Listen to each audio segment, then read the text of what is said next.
अक्सर हमारे जीवन में ऐसे लोग आते हैं जो इतने अच्छे होते हैं कि उनके सामने हम खुद को असहज महसूस करने लगते हैं। यह एक वास्तविक और दार्शनिक दृष्टिकोण है जिसे समझने के लिए हमें अपने आंतरिक मनोविज्ञान और समाजशास्त्र के पहलू को जानना होगा। आखिर क्या कारण है कि अच्छे लोग जिनकी अच्छाई को हम सराहते हैं कभी कभी हमें उनसे दूर कर देती है। अच्छे लोग अक्सर हमारे लिए एक आदर्श बन जाते हैं। उनकी पूर्णता और उच्च नैतिकता हमें हमारे ही व्यवहार पर सवाल खड़ा करने पर मजबूर कर देती हैं। जब हम किसी ऐसे व्यक्ति से मिलते हैं जो हर काम में सही होता है, जो कभी गलती नहीं करता, तो यह हमारी कमियों को उजागर करने का कारण बनता है। उनकी पूर्णता हमें हमारी असफलताओं और कमियों का एहसास कराती है, जिससे हम असहज हो जाते हैं। हमारा आत्ममूल्य और आत्मसम्मान हमारे विचारों पर और कर्मों पर निर्भर करता है। जब हम किसी ऐसे व्यक्ति से मिलते हैं जो हर दृष्टिकोण से हमसे बेहतर होता है, तो हमारा आत्मसम्मान कमज़ोर पड़ने लगता है। हम खुद को उनके सामने छोटा महसूस करने लगते हैं और यह असुरक्षा हमें उनसे दूर करती है। यह मानव स्वभाव है कि हम उन स्थितियों और लोगों से बचते हैं जो हमारे आत्मसम्मान को चोट पहुंचाते हैं। अच्छे लोगों के साथ एक समस्या यह भी होती है कि उनकी उच्च नैतिकता और आदर्श हमें उनसे अलग महसूस कराते हैं। मित्रता और संबंध समानता पर आधारित होते हैं। जब हमें लगता है कि हम किसी व्यक्ति से मेल नहीं खा पा रहे, तो हम उनसे दूरी बनाने लगते हैं। अच्छे लोगों की अच्छाई एक दीवार की तरह हो जाती है जो हमारे और उनके बीच में आ जाती है। अत्यधिक अच्छाई कभी कभी अस्वाभाविक लग सकती है। मनुष्य की प्रकृति ही ऐसी है कि वह त्रुटिपूर्ण है।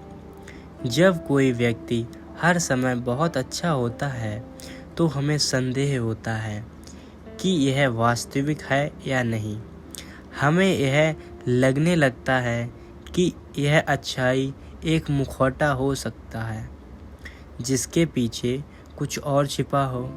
इस संदेह के कारण हम उनसे दूरी बनाने लगते हैं। समाज में हम सभी एक दूसरे से कुछ उम्मीदें रखते हैं। अच्छे लोग अक्सर उन उम्मीदों से भी बढ़कर होते हैं, जिससे समाज में एक असंतुलन पैदा होता है। उनके द्वारा स्थापित उच्च मानकों का पालन करना हर किसी के लिए संभव नहीं होता और यह दबाव हमें असहज कर देता है। हम खुद को उन मानकों पर खरा नहीं उतार पाते, जिससे हम उनकी कंपनी में असहज हो जाते हैं। अच्छे लोग हमारे लिए एक आईना बन जाते हैं। उनकी अच्छाई हमारे अपने आचरण का प्रतिबिंब बन जाती है और यह हमें हमारे खुद के गुण और अवगुणों का एहसास कराती है। हम अपनी कमियों को स्वीकारना नहीं चाहते, इसलिए हम उन लोगों से दूर होने लगते हैं जो हमें हमारी कमियों का एहसास कराते हैं। इस समस्या का समाधान यह है कि हमें खुद को और दूसरों को स्वीकारना सीखना चाहिए। हमें यह समझना होगा कि कोई भी पूर्ण नहीं है और यही मानवीयता की खूबसूरती है। हमें अपनी कमियों को स्वीकारना चाहिए और उन्हें सुधारने का प्रयास करना चाहिए, बजाय इसके कि हम उनसे भागें। अच्छे लोगों से दूरी बनाने की यह मनोवैज्ञानिक प्रक्रिया हमें यह सिखाती है कि अच्छाई और पूर्णता को अपनाने के लिए हमें अपनी खुद की कमज़ोरियों का सामना करना होगा। यह एक दार्शनिक सत्य है कि हमें अपने भीतर की अच्छाई को खोजने और स्वीकार करने की ज़रूरत है, ताकि हम दूसरों की अच्छाई को भी स्वीकार कर सकें।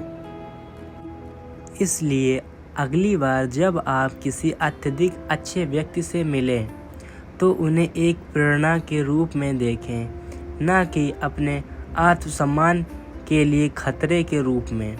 यह दृष्टिकोण न केवल आपको उनकी कंपनी में आरामदायक महसूस कराएगा, बल्कि आपको एक बेहतर व्यक्ति बनने में भी मदद करेगा।